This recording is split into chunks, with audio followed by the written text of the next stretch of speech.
Imagina por un momento que tienes un poder tan absoluto que nadie se atreve a desafiarte. Cada decisión que tomas se convierte en ley. Cada deseo que tienes se cumple sin preguntas, sin resistencia, sin límites. Ahora dime, ¿ese poder te haría más fuerte o te destruiría desde dentro? La historia nos ha enseñado algo inquietante. El poder no corrompe a las personas, solo revela quiénes eran realmente. Hoy te contaré la historia de 3 reyes, hombres que lo tuvieron todo: riqueza, influencia, autoridad absoluta, pero en su búsqueda de más, lo perdieron todo. Y aquí está lo más aterrador: tú podrías estar cometiendo los mismos errores sin darte cuenta. Vivimos en un mundo donde todos quieren ser los reyes de su propio destino. Nos dicen que sigamos nuestro corazón, que tomemos nuestras propias decisiones, que no rindamos cuentas a nadie. Pero ¿qué pasa cuando ese poder se sale de control? Porque la historia que estás a punto de escuchar no es solo sobre monarcas de hace miles de años. Es sobre ti. Es sobre mí. Es sobre cada elección que tomamos cuando creemos que más nadie está mirando. Y cuando terminemos este viaje, te aseguro algo: nunca volverás a ver tu vida de la misma manera. Hoy comenzamos con el primer rey, un hombre que pensó que podía encontrar seguridad en lo material. Esta es la historia de Acaz. Y créeme, no querrás cometer el mismo error. El rey que vendió su alma por seguridad. Imagina esto: tienes miedo. Un miedo tan profundo que sientes su peso en el pecho, que hace que cada respiración sea difícil. No puedes dormir. No puedes pensar con claridad. Solo quieres que el peligro desaparezca. Eso es exactamente lo que sintió Acaz, el joven rey de Judá. Las noticias eran aterradoras. 2 reyes poderosos habían unido fuerzas para destruir su reino. Sus ejércitos estaban en camino. Y no había escapatoria. Jerusalén estaba en crisis. Las murallas de la ciudad seguían en pie, pero en los corazones de la gente ya reinaba el pánico. Y entonces, en medio del caos, apareció un hombre. No traía armas, no tenía ejército, pero su presencia era imponente. Era Isaías, un profeta enviado por Dios. Se acercó al rey y le habló con una certeza que debía haber calmado cualquier temor. No tengas miedo. Mantente firme. Dios te protegerá. Pero eso no era todo. Dios le estaba ofreciendo a Acaz algo increíble. Pide una señal, la que quieras. Algo imposible. Algo que te convenza de que Dios está contigo. Acaz podría haber pedido lo que sea. Un milagro en el cielo. Un terremoto que partiera la tierra en 2. Cualquier cosa que probara que Dios estaba de su lado. Pero el joven rey hizo algo inesperado. Con un aire de falsa humildad, bajó la mirada y dijo: «No pediré ninguna señal. No voy a poner a prueba a Dios». Mentira. No fue humildad. No fue fe. Fue miedo. Acaz ya había tomado su decisión. No iba a esperar en Dios. No iba a arriesgarse. Quería una solución inmediata. Algo que pudiera ver y tocar. Y aquí es donde su historia se convierte en una advertencia para todos nosotros. Porque Acaz hizo lo que muchas personas hacen cuando sienten que su mundo se derrumba. Buscó seguridad en el lugar equivocado. Envió mensajeros a un imperio poderoso, el reino de Asiria. Un imperio conocido por su brutalidad, por su hambre de conquista, por su falta de piedad. Y les rogó ayuda. «Soy tu siervo y tu hijo. Ven y sálvame». Las palabras exactas que un rey debería decir solo a Dios. Acaz se las dijo a un gobernante pagano, pero la salvación siempre tiene un precio. Para asegurar la alianza, Acaz envió todo el oro y la plata del templo de Dios, los tesoros sagrados, las ofrendas del pueblo. Todo fue arrancado de Jerusalén y entregado como tributo a Asiria. Pero eso no fue lo peor. Acaz permitió que los dioses de Asiria entraran a Jerusalén. Mandó construir altares paganos en cada calle de la ciudad. Cerró el templo del Señor. Hizo que el pueblo de Dios se inclinara ante ídolos de piedra y metal. El miedo lo llevó a vender no solo su reino, sino su propia fe. Y ahora dime, ¿cuántas veces nosotros también hemos sido como Acaz?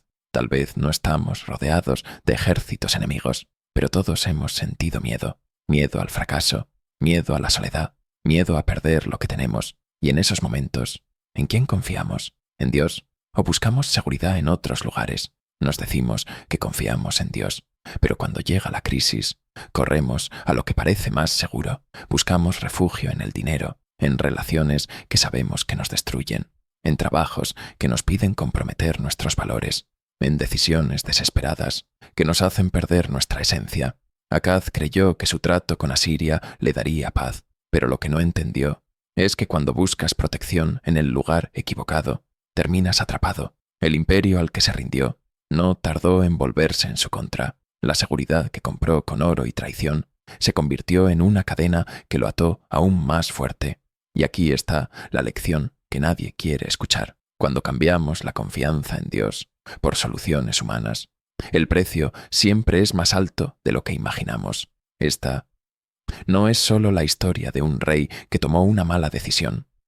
Es la historia de lo que nos sucede cuando dejamos que el miedo nos gobierne, cuando sacrificamos lo eterno por lo temporal, cuando vendemos nuestra paz por una falsa sensación de seguridad. Y lo peor de todo, Acaz no fue el único rey que se perdió en el poder. Si piensas que la historia termina aquí, prepárate, porque el próximo rey, su propio hijo, Ezequías, aprenderá que el orgullo puede ser aún más peligroso que el miedo. El rey que se olvidó de su humildad. Si Acaz fue el rey que abandonó su fe por miedo, su hijo Ezequías comenzó de manera completamente diferente. Cuando subió al trono, lo primero que hizo no fue firmar alianzas ni fortalecer su ejército, fue abrir las puertas del templo, las mismas puertas que su padre había sellado. Mandó limpiar el polvo, restaurar los altares, encender las lámparas, porque él entendía algo que su padre nunca comprendió.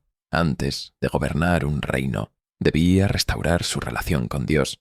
Ezequías fue un líder diferente, firme en su fe, apasionado por la verdad, un rey que trajo un avivamiento espiritual a su pueblo. Pero la vida siempre tiene una forma extraña de probar incluso a los más fieles, y Ezequías no sería la excepción, porque la mayor prueba de su vida estaba a punto de llegar. Imagina que un día te despiertas, que todas tus estrategias, todos tus recursos, no son suficientes para enfrentar lo que viene. Eso fue lo que sintió Ezequías cuando escuchó la noticia. El imperio de Asiria venía por él, el ejército más despiadado de su época, liderado por un rey que no conocía la misericordia. Cientos de miles de soldados avanzaban hacia Jerusalén, una fuerza tan grande que parecía imposible de vencer. Las ciudades vecinas ya habían caído, los pueblos de alrededor eran ruinas, y ahora venían por él. El comandante asirio llegó hasta las puertas de la ciudad y con arrogancia gritó: «¿Dónde está tu Dios ahora?». Las palabras retumbaron en las murallas. Los soldados de Ezequías escuchaban, pero no respondían. El miedo estaba en sus rostros. ¿Dios los abandonaría? Ezequías tenía que tomar una decisión. Podía hacer lo que su padre había hecho antes que él: rendir la ciudad, buscar ayuda en alianzas humanas, comprar su seguridad. O podía hacer algo que requería un tipo de valentía completamente diferente. Se postró en el suelo, extendió las cartas de amenaza de los asirios ante Dios y oró: «Señor, sálvanos, no por nosotros, sino para que el mundo sepa que solo tú eres Dios». Y esa noche, algo increíble sucedió. Un solo ángel descendió del cielo, y en una sola noche, 185.000 soldados asirios cayeron muertos. El ejército invencible fue derrotado, sin que un solo soldado de Judá levantara su espada. Cuando Jerusalén despertó, la amenaza había desaparecido. Dios había respondido. Ezequías se convirtió en el rey que desafió al imperio más poderoso de su tiempo. Y ganó. Pero aquí es donde la historia da un giro, porque lo que viene a continuación es aún más peligroso que cualquier ejército. Tiempo después, Ezequías enfermó de muerte. Clamó a Dios con lágrimas en los ojos, y Dios lo escuchó. Le dio una promesa: «Te concedo 15 años más de vida». Y para probar su poder, hizo que el sol retrocediera en el cielo. Ezequías vio milagros que pocos han visto. Dios lo salvó. Dios lo bendijo, pero aquí está la parte más peligrosa de esta historia, porque a veces el mayor enemigo no es la crisis, sino el éxito. Poco después, mensajeros de Babilonia llegaron a Jerusalén. Vinieron con regalos, cartas de admiración. Querían conocer al rey que había sobrevivido a la invasión asiria. Ezequías tuvo una oportunidad de oro. Podía contarles cómo Dios había salvado a su pueblo. Podía hablarles del milagro, de la intervención divina. Pero no lo hizo. En lugar de eso, los llevó por su palacio. Les mostró sus riquezas, su oro, sus armas, sus tesoros, porque en algún momento su confianza dejó de estar en Dios y comenzó a estar en sí mismo. Olvidó que sus bendiciones no eran para su gloria personal y, sin darse cuenta, estaba sembrando las semillas de la futura destrucción de su reino. Cuando Isaías llegó y le advirtió lo que pasaría, la respuesta de Ezequías reveló cuánto había cambiado su corazón. Está bien. Al menos habrá paz mientras yo viva. No pensó en el futuro de su pueblo. No pensó en la próxima generación. Solo pensó en sí mismo. Ezequías comenzó su reinado con fe, pero lo terminó con indiferencia. Y así es como termina la historia de un rey que tuvo todo el favor de Dios, pero olvidó que todo lo que tenía era un préstamo. Ahora dime, ¿cuántas veces hemos sido como Ezequías? Cuando estamos en crisis, buscamos a Dios con desesperación. Le rogamos, clamamos, le prometemos fidelidad si nos ayuda, pero cuando llega la bendición, cuando el problema se resuelve, cuando la crisis pasa, nos olvidamos. Olvidamos quién nos levantó, olvidamos quién nos abrió puertas, olvidamos que nuestras bendiciones no son para nosotros, sino para glorificarlo a Él. Y aquí está la advertencia. Dios no nos bendice para que construyamos nuestra propia gloria. Nos bendice para que reflejemos la suya. Ezequías aprendió esta lección demasiado tarde, y lo que dejó atrás lo pagaría su hijo. Porque el próximo rey, Manasés, no solo olvidó a Dios, sino que se convirtió en el rey más oscuro en la historia de Judá. Si crees que esta historia ya ha sido impactante, lo que viene ahora te dejará sin palabras. El rey que hizo temblar a una nación. Si la historia de Ezequías trataba sobre cómo el orgullo puede nublar hasta el corazón más devoto, la historia de su hijo, Manasés, es algo completamente diferente, porque Manasés no solo olvidó a Dios, no solo ignoró las advertencias de los profetas. Manasés abrazó la oscuridad. Cuando Ezequías murió, su hijo tenía apenas 12 años. Un niño en el trono, un heredero de todas las bendiciones que su padre había recibido. Pero aquí está la gran pregunta. ¿Qué haría con ese legado? La respuesta es aterradora. Desde el momento en que Manasés asumió el poder, comenzó a destruir todo lo que su padre había construido. Los altares del templo fueron derribados. Los lugares santos fueron profanados. Los ídolos y dioses extranjeros volvieron a Judá, pero esta vez no estaban en las calles ni en las esquinas. Estaban dentro del templo de Dios. Manasés colocó imágenes de dioses paganos en el mismo lugar donde la presencia de Dios había habitado. Y no se detuvo ahí, porque su rebelión no era solo política ni cultural. Era personal, era espiritual. Y se volvió tan oscura, tan profunda, que incluso hizo lo impensable. El pueblo de Judá lo observaba todo. Veían los cambios, veían los nuevos ídolos, veían la corrupción, y no dijeron nada, porque cuando el pecado se convierte en costumbre, deja de parecer peligroso. Así, poco a poco, Judá se hundió en la idolatría como nunca antes. Pero nada fue más estremecedor que lo que Manasés hizo después. No solo reconstruyó los altares paganos, no solo introdujo hechicería, adivinación y brujería en la nación, no solo promovió la inmoralidad y el abandono total de la ley de Dios. Él sacrificó a sus propios hijos.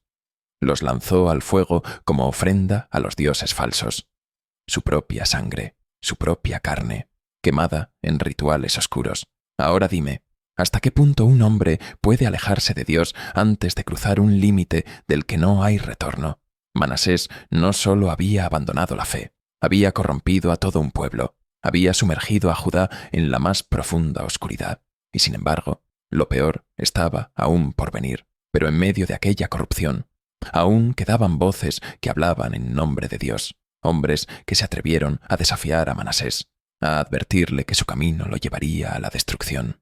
Uno de ellos fue el profeta Isaías, el mismo hombre que había confrontado a Acaz, el mismo hombre que había guiado a Ezequías. Ahora estaba frente al rey más despiadado que Judá había conocido.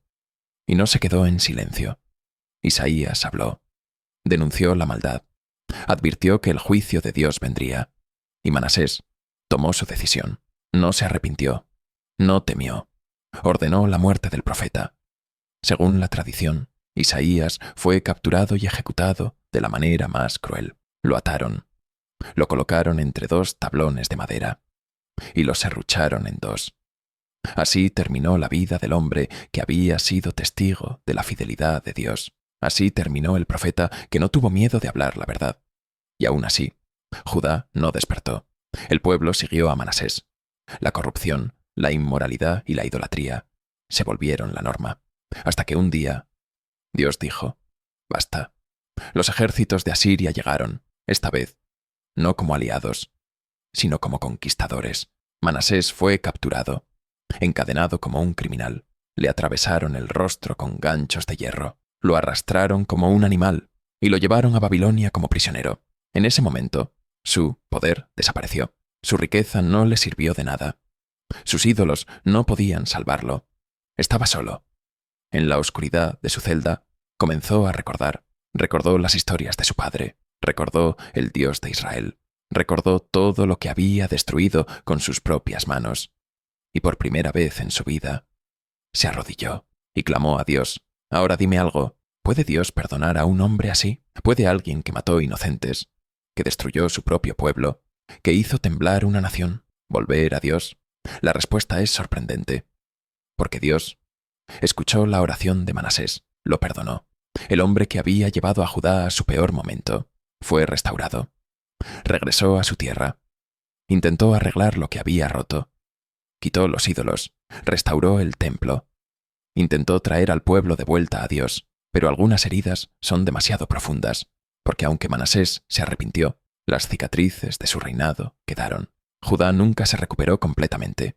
El pueblo había cambiado, el pecado se había arraigado, y aunque él trató de deshacer su error, el daño estaba hecho. Judá nunca sería la misma. Aquí es donde esta historia nos golpea más fuerte, porque tal vez no hemos sacrificado hijos en el fuego, tal vez no hemos construido ídolos de piedra, pero ¿cuántas veces hemos ignorado las advertencias de Dios? ¿Cuántas veces hemos seguido nuestro propio camino, sin importar las consecuencias? ¿Cuántas veces hemos preferido lo fácil en lugar de lo correcto? Y lo más peligroso, ¿cuántas veces hemos normalizado el pecado hasta que deja de parecernos pecado? El mayor problema de Judá no fue Manasés, fue que su pueblo lo siguió sin cuestionarlo. Fue que aceptaron el mal hasta que se convirtió en parte de su cultura. Y aquí está la advertencia. Si no despertamos a tiempo, si no corregimos nuestro camino, las consecuencias pueden ser irreversibles, porque cada elección que hacemos moldea no solo nuestro destino, sino el destino de quienes nos rodean. Manasés aprendió la lección demasiado tarde. Nosotros aprenderemos a tiempo. Si crees que esta historia es solo una historia antigua, déjame decirte algo. Los mismos errores que destruyeron a estos reyes siguen presentes hoy. Tal vez no llevamos coronas, pero cada uno de nosotros tiene un reino que gobernar. Nuestra vida, nuestra familia, nuestras decisiones. La pregunta es, ¿cómo estás gobernando el tuyo? Si esta historia te hizo pensar, si tocó algo en tu corazón, es momento de tomar una decisión, porque al final, todos estamos escribiendo nuestra propia historia. ¿Cuál será la tuya?